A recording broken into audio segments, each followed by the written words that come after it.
খুশি দাদা, আমি একটু খাই। দেখেন এটা খুবই সুন্দর একটা জিনিস,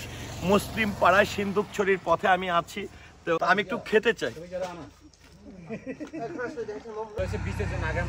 মানে এগুলো কিন্তু বীজের জন্য, যেগুলো বাচ্চা হচ্ছে দিদিরা এখানে বসে বসে বাঁচতেছে, এগুলো হচ্ছে আগামীতে পাহাড়ে জুম চাষ করার জন্য না, ছোট পরিসরের একটু উঁচু জায়গা বেয়ে দেখেন এখানেও কিন্তু হলুদ গুলো রাখা হচ্ছে। এখানে এই মুসলিম পাড়া এখানে কিভাবে আসবেন, আপনাকে 24 মাইলে আসতে হবে। 24 মাইল থেকে যে সিন্দুকছড়ির রাস্তাটি বেয়ে কিছুটা আসার পরেই কিন্তু এই মুসলিম পাড়াটা পড়বে। যে এখানকার মানুষের আমি যেটি লক্ষ্য করেছি যে হলুদ চাষটা অনেক বিখ্যাত এখানে। আসলে এই বিভিন্ন পাহাড়ে হলুদ আসলে চাষাবাদ করার পরে এই হলুদগুলো কিভাবে বিক্রি করে, এখানে আমার একজন ভাই আছেন, তিনি দেখতে পাচ্ছি যে বড় ভাই, এটা হচ্ছে এখানে কি আপনি হলুদ ক্রয় করতেছেন? এই হলুদগুলো আসলে কিভাবে, কাঁচা হলুদগুলো কত করে আপনারা কিনেন? 1200 মণ। কাঁচা হলুদগুলো, পাহাড়ের যে কাঁচা হলুদগুলো হয় ঝুম চাষের মাধ্যমে, এগুলো হচ্ছে 1200 টাকা মণ। তারপরে এই হলুদটা আপনারা কোথায় নিয়ে যান? সিদ্ধ করে শুকাবো। মানে আপনাদের নিজস্ব ফ্যাক্টরি আছে, অর্থাৎ তারপরে সিদ্ধ করবে, সিদ্ধ করে এখানে শুকানোর পরে এগুলো আবার খাবারের উপযোগী করা হবে। এখানে আমার আরো 3 জন দাদা আমাকে দেখে দাঁড়ায় গেল। দাদারা তো সকালবেলা মনে কাজে গেছেন না, এখন ঘরে ফিরতেছেন। এই দেখেন আসলে এই যে আমার দেশের মানুষ, এই যে মেহনতি মানুষগুলো সারা দিন সকাল হতে কিন্তু তারা বিভিন্ন পাহাড়ে ছুটে যান, কাজ করেন, সন্ধ্যা গনিয়ে আসার পরে তারা ঘরে ফিরে। আমরা সহজেই হয়তো কলা পেয়ে যাই, সহজেই হয়তো বা হলুদ পেয়ে যাই, সহজে অনেক ধরনের শস্য পেয়ে যায়, কিন্তু এই শস্য ফলানোর পিছনে এই মেহনতি মানুষের কত কষ্ট, কত শ্রম, এটি আসলে আমরা কখনো অনুভব করি না। আমরা সবসময় বলে থাকি বাজার দর বেশি, বাজার দর বেশি, কিন্তু যারা আসলে কষ্ট করে এই জমিতে এই ফসলগুলো ফলায় তাদের যে কত কষ্ট, তারা কিন্তু তাদের এই মেহনতির সেই সঠিক পারিশ্রমিকও কিন্তু পায় না। তার আমরা দেখেন এই যে 3 জন মানুষ সন্ধ্যা যখন গনিয়ে আসছিল, প্রায় ঘড়ির কাঁটায় 4:45 বাজে, আমি সিন্দুকছড়ির পথে এই মুসলিম পাড়ায় আছি, তখন এই 3 জন মানুষ কিন্তু ঘরে ফিরছিল। আমরা একটু আপনাদেরকে এখানকার হলুদ, এখানে এই যে আরেকজন আমার দাদা, তিনি খুব দেখেন খুব হাসি খুশি। দাদা আমি একটু খাই।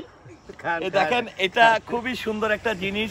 মুসলিম পাড়ায় সিন্দুকছড়ির পথে আমি আছি, তো একটু দাদা বসে বসে খাচ্ছে। দেখেন দাদা কত সুন্দর করে, আসলে এটা তো একটা ভালোবাসা, একটা মানুষের প্রতি একটা মানুষের দায়বদ্ধতা, ভালোবাসা কতটা মধুর হতে পারে এটি দেখেন। দাদা আমি যখন বললাম যে আমি একটা খাই, তখন দাদা খুব মিষ্টি হেসে নিঃস্বার্থভাবে বললেন খান খান, তো আমি একটু খেতে চাই।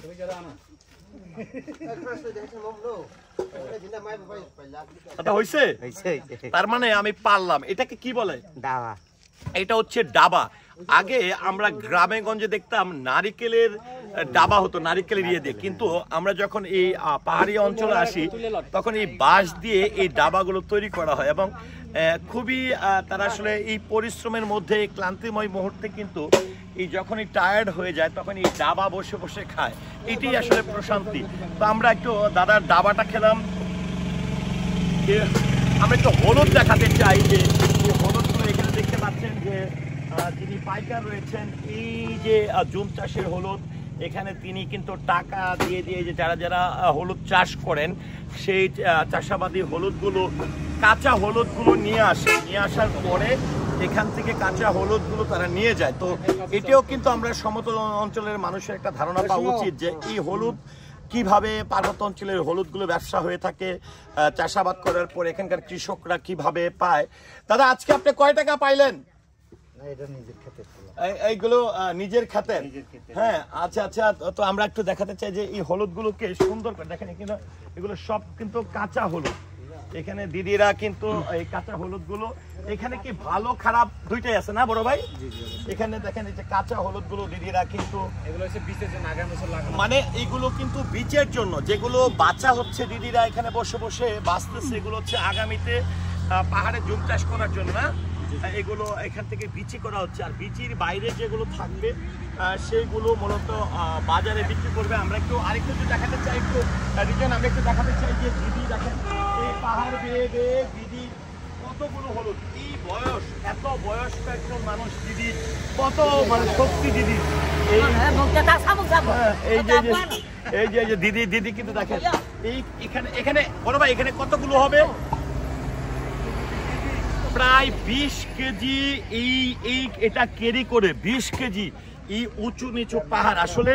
আমরা তো সহজে সবকিছু পেয়ে যাই কত পরিশ্রম করে 20 কেজি কাঁধে করে বহন করে এনে তারা বিক্রি করছে তো আমরা এখান থেকে যেটি একদমই আমি বলছি যে জায়গাটিতে আমি আছি এটি হচ্ছে সিন্দুকছড়ির রাস্তা ধরে মুসলিম পাড়া এই জায়গাটির নাম হচ্ছে মুসলিম পাড়ার এখানেই এসে আমার চোখে পড়েছে যেখান থেকে খাবারের জন্য হলুদগুলো রেডি করা হচ্ছে কিংবা পরবর্তীতে চাষাবাদের জন্য বীজ হিসাবে আসলে এখানে সংগ্রহ করা হচ্ছে এখানে যদি আপনাদেরকে দেখায় আচ্ছা বড় ভাই এইগুলো তো বীজ না এগুলো থেকে সরাসরি হলুদ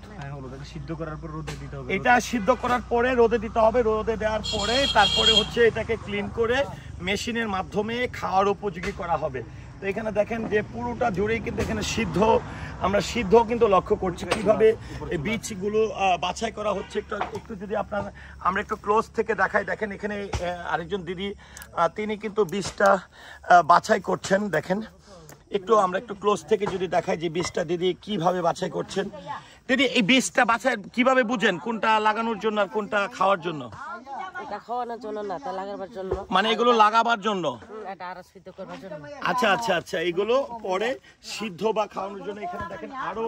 উপরে একটু দেখাতে চাই আমি একটু যেতে চাই এই ছোট পরিসরের একটু উঁচু জায়গা বেয়ে দেখেন এখানেও কিন্তু হলুদগুলো রাখা হচ্ছে এখানে তারপরে এখানে নিচে আপনারা যদি লক্ষ্য করেন যে নিচে এখান থেকে টপ থেকে যদি একটু দেখাই যে নিচেও কিন্তু আমরা প্রচুর হলুদ কিন্তু আমরা দেখছি যে তবে নিচের যে হলুদগুলো আমরা দেখতে পাচ্ছি বা এই উপরের গুলো একদমই কিনে কিন্তু এখানে রাখা হচ্ছে আবার নিচ থেকে যদি একটু প্যান করে দেখায় দেখেন এই যেটি বলছিলাম যে সারাদিন এই পাহাড়ে গরু রেখে রাখাল যারা আছেন এখানে তারা কিন্তু ঠিক সন্ধ্যা গনিয়ে যখন আসছে তখন তাদের পালিত সেই গরুগুলো নিয়ে ঘরে ফিরছে এই সুন্দর মুহূর্তগুলো আপনাদেরকে দেখানোর চেষ্টা করছি আপনারা কারণ যারা আসলে আমরা শুধু পর্যটন এলাকাগুলো ঘুরে যাই কিন্তু আমাদের দেশের কৃষ্টি কালচার কিংবা এখানকার মানুষের জীবন যাত্রা সম্পর্কে অনেকেরই ধারণা নেই আশা করছি যে আমার এই ভিডিওটির মাধ্যমে অ্যাটলিস্ট আপনাদের কিন্তু এই ধারণাটি কিন্তু হয়ে যাচ্ছে তো দেখেন এখানে এই মুসলিম পাড়া এখানে কিভাবে আসবেন এই ধরনের চিত্র দেখতে আপনি কিভাবে আসবেন সেটা হচ্ছে খাগড়াছড়ি আর যে 0 পয়েন্টটি রয়েছে অর্থাৎ 0 মাইলটি রয়েছে সেখান থেকে সিন্দুকছড়ি রাস্তা ধরে আপনাকে 24 মাইলে আসতে হবে 24 মাইল থেকে যে সিন্দুকছড়ির রাস্তাটি বেয়ে কিছুটা আসার পরেই কিন্তু এই মুসলিম পাড়াটা পড়বে যেখানে এসে এই ধরনের সুন্দর একটি মুহূর্ত সুন্দর একটি ইনফরমেশন আপনাদের জন্য আমি তৈরি করতে পেরেছি তো আমরা একটু আগে দিয়ে শেষ করব তো আমরা একটু এই যে আসলে সিদ্ধ করার পর এখানে তো আমরা দেখলাম যে বীজ সংগ্রহ করতে কিংবা খাওয়ার জন্য তো সিদ্ধ করার পরে আসলে কি রকম করা হচ্ছে সেটি একটু পাহাড় বেয়ে আপনাদের কিছু দেখাতে চাই যে দেখেন এইগুলো কিন্তু সিদ্ধ করে এখানে কিন্তু রাখা হয়েছে তো আমি দেখেন এখানে পাহাড়ের ঢালু বেয়ে যেরকমটা পাহাড়ে হয়ে থাকে এই হলুদগুলো তেমন পাহাড়ের ঢালু বেয়ে দেখেন এই যে দেখতে পাচ্ছেন যে ব্ল্যাক এটা কিন্তু টোটালটাই কিন্তু একদমই হলুদ একদম একটু আমরা হলুদটা দেখাই যদি যে দেখেন আমরা কতটা উঁচুতে এসে নিচে পাহাড় উপরে আমরা ঢালুতে এসে আমরা কিন্তু এই মুহূর্তটি আপনাদেরকে দেখাচ্ছি তো ভিউয়ার্স আমি আসলে আর কথা বাড়াতে চাই না আমার এই ব্লগটি নিয়ে কিংবা ভিডিওটি নিয়ে আপনার মতামত কি অবশ্যই কমেন্টের মাধ্যমে জানাবেন সেই সাথে আপনি যদি আমার পেজে দেখে থাকেন আমার পেজটির সঙ্গে যদি আপনার ফলো না থাকে অবশ্যই ফলো দিয়ে রাখবেন আর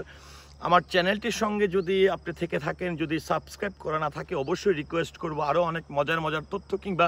ভিডিও দেখতে আমার সঙ্গে থাকবেন সর্বশেষ খাগড়াছড়ি সিন্দুকছড়ির পথে